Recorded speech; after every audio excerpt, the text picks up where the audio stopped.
Ate Rose? Your sister? Sister. Call her Ate Rose? No, I have a nickname for my sister. May tanong. I have nicknames Let's for see. my whole family. There's a girl older than you by 1 year. You call her Ate? Yes. Talaga? My best friend If calls me ate.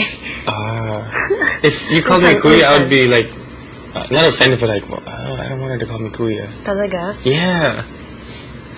Isang taon, hindi... Nagdami, like, I want to be like, Kuya. From me? Yeah. Kasi like 8, 9 years? Yeah. Even like 1 year. But my best friend calls me ate minsan kasi I'm 1 year older than her. Mm-hmm. Actually, no, not even. Just...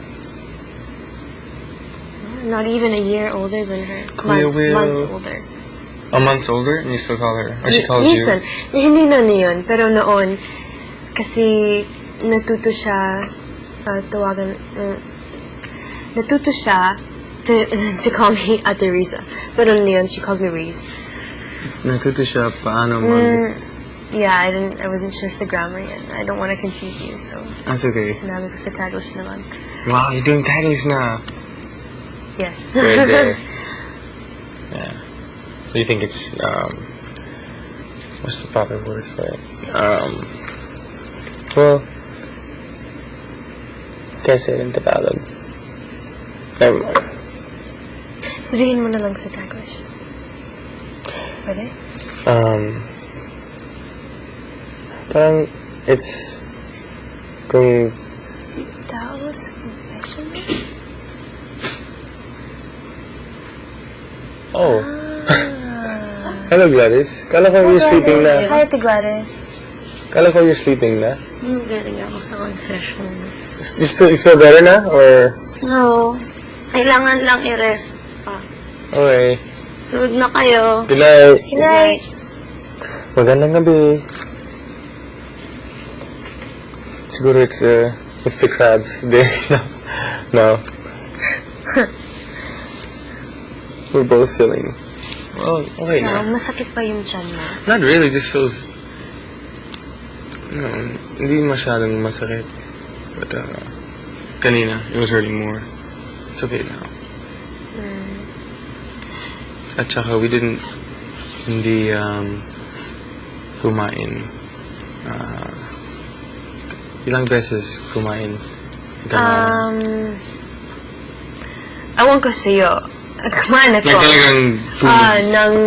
Isang beses lang siguro. What did we eat today? That was like, an actual meal. Magandang pagkain. Like, Nothing. Well, no. I think kumain sila kanina habang naliligo ako. Numaligo ako. Maligo? Habang... Naligo. Numaligo. Kumain sila habang numaligo ako. Numaligo? Yeah. Numaligo? Lumaligo. Lumaligo ako. Lumaligo ako. Yeah. Habang lumaligo ako, kumakain sila. Pero, like, lunuto nila yung mga chicken nuggets. Binuksan nila isang what's can again? Isang can ng sardines. Pwede yan. That's Taglish. No. Like, ayun nga yung Can. Isang Taglish. Isang... Can. Maraming salamat, Big Brother, for itong libro. Maraming salamat sa libro. Itong aklat. Sa aklat. Can. Well, anyway, you know what's really funny right now? Delata! See, sabi ko sa'yo eh. By the way, you know what's really funny right now? Ano? I just realized that we have this on the table. Pero, mukhang like regular balloons, so... It looks like a balloon. Parang sa mga children's party. Or it looks like a plastic balloon. Sure does. Tama. Kamukhang yung mga plastic balloons ginawa natin. Mm-hmm.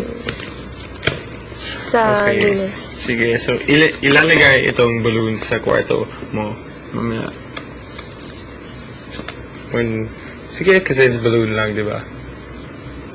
Para sa... I didn't know that a condom actually looked like this. Yeah, well, when I was a kid, I thought put water in it had it. like a different texture or something. Like what? Like ribbed or something. That's what I thought. You mean like dotted? Hindi, like may ano. Lines? Linya? May Ridges? may ridges. Ayan, kala ko. Ah. Kasi mukhang talagang Well, it balloon. does have a ridge, but isang ridge lang. This one? Yeah. Okay. Yeah, nakikita ko.